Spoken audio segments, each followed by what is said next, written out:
tanggal 31 Mei sampai dengan 11 Juni 2021, madrasah di lingkungan kantor Kementerian Agama Kota Banda Aceh mulai menerima kedatangan tim inti kota dan kedatangan tim inti provinsi.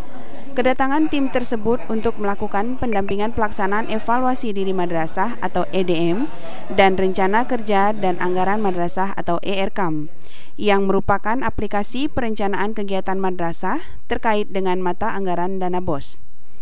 Tujuan kegiatan pendampingan EDM dan ERKAM adalah membantu madrasah agar lebih memahami pengoperasian dan pemanfaatan aplikasi EDM dan ERKAM.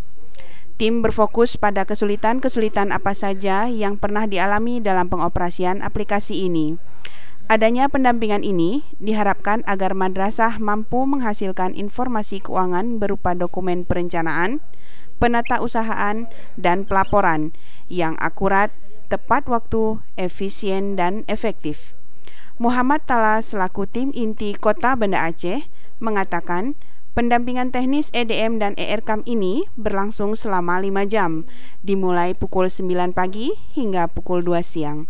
Diikuti juga oleh tim inti madrasah yang terdiri dari kepala madrasah, bendahara BOS, operator, serta guru.